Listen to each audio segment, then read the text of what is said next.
Shalom sahabat RPKM yang diberkati oleh Tuhan. Puji nama Tuhan, saya sangat senang kembali menyapa Bapak Ibu Saudara dimanapun saudara berada. Doa dan harapan saya Bapak Ibu dalam keadaan sehat dan terus diberkati oleh Tuhan. Puji nama Tuhan, kembali kita bersama-sama akan menerima berkat Tuhan, renungan firman Tuhan melalui RPKM, renungan pengajaran kata roh ministry. Saya percaya melalui program ini Bapak Ibu sudah banyak diberkati dan teruslah memberkati orang lain dengan membagikan setiap renungan yang Bapak Ibu di mana sudah diberkati. Supaya banyak lagi orang yang diberkati, silakan bukan saja di like tapi dibagikan. Puji nama Tuhan, dalam kesempatan yang berbahagia ini dengan topik renungan Tuhan menghajar mendewasakan kita. Tuhan menghajar untuk mendewasakan kita. Wow, kata menghajar ini mungkin kita tidak suka ya. Ya, biasa negatif ya, paradigma kita kata menghajar itu negatif, tentu tidak. Mari kita lihat bersama-sama. Kita akan baca suatu firman Tuhan yang diambil dari Amsal 3 ayat 11 sampai 26. Amsal 3 ayat 11 sampai 26. Saya akan membaca khususnya ayat yang ke-11. Amsal 3:11 berkata demikian. Hai anakku, janganlah engkau menolak didikan Tuhan, dan janganlah engkau bosan akan peringatannya. Sekali lagi, hai anakku, janganlah engkau menolak didikan Tuhan, dan janganlah engkau bosan akan peringatannya. Wow, luar biasa. Bapak Ibu sahabat RPKM yang diberkati oleh Tuhan, ada alasan Tuhan mengapa Tuhan perlu menghajar anak-anaknya. Dalam renungan sebelumnya sudah sampaikan bahwa kita ini adalah anak-anak yang dikasihi. Seperti dikatakan Wahyu 3:19, barang siapa yang kukasihi akan kutegur dan kuhajar. Itu karena Tuhan mengasihi kita, kita adalah anak-anaknya, maka Tuhan terus mau supaya kita semakin mencintainya, semakin dewasa di dalamnya dengan cara apa? Tuhan menghajar kita. Jadi salah satu alasan mengapa Tuhan mengajar kita sebagai anak-anaknya adalah bagian dari proses pendewasaan. Adalah bagian dari proses pendewasaan. Arti supaya kita menjadi dewasa secara rohani. Tuhan menghendaki setiap kita mengalami namanya pertumbuhan rohani.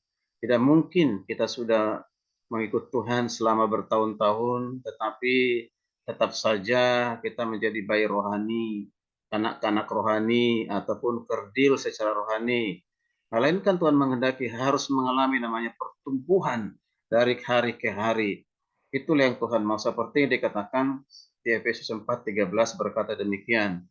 Sampai kita semua telah mencapai kesatuan iman dan pengetahuan yang benar tentang Allah, kedewasaan penuh, dan tingkat pertumbuhan yang sesuai dengan kepenuhan Kristus. Wow, haleluya, puji Tuhan. Jadi Tuhan menghendaki supaya kita terus mengalami pertumbuhan dari hari ke hari, supaya kita semakin dewasa di dalam Kristus. Menjadi dewasa rohani itu adalah target Tuhan, itulah kehendak Tuhan. Bapak Ibu sering kasih Tuhan, ketika kita masih menjadi bayi rohani, kita membutuhkan namanya susu yang murni. Tetapi ketika kita beranjak remaja bahkan dewasa dalam Tuhan, kita harus menerima makanan-makanan keras yang memang cocok bagi kita.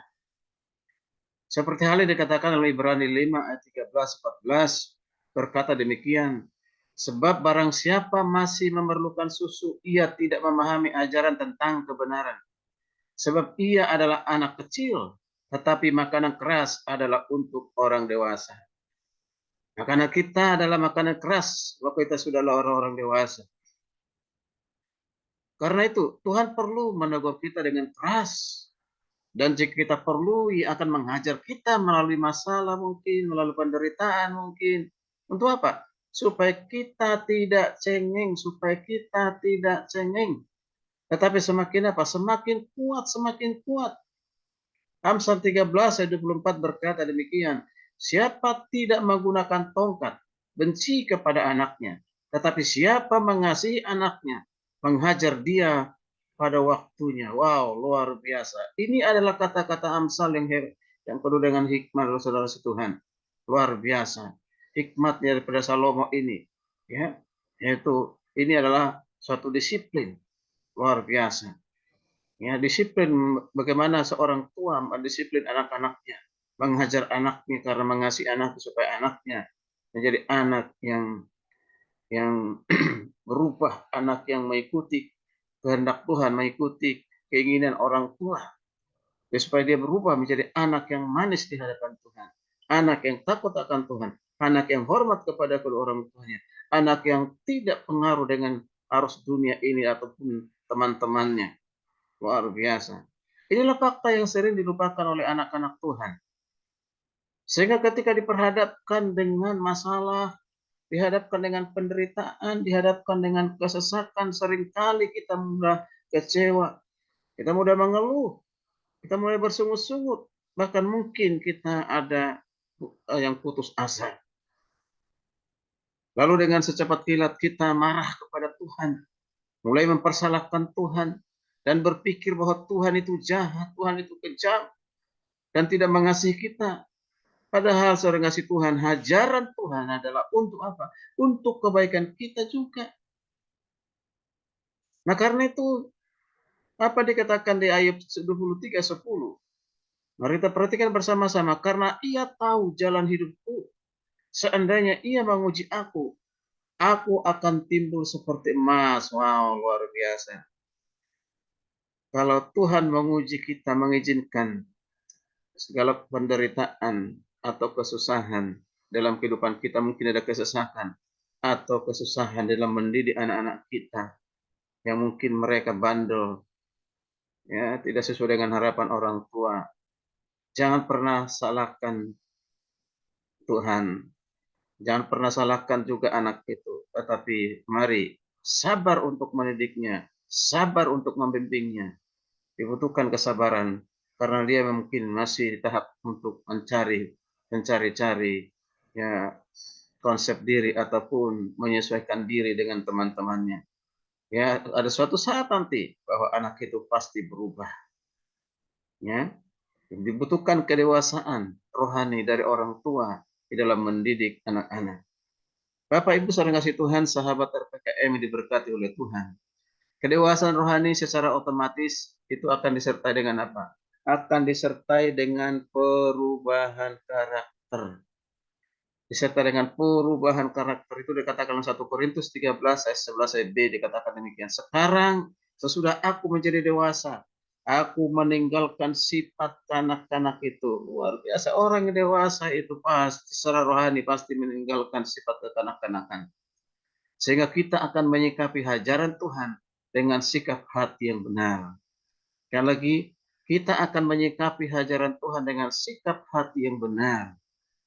Kalau kita sudah menjadi dewasa rohani, saudara kasih Tuhan.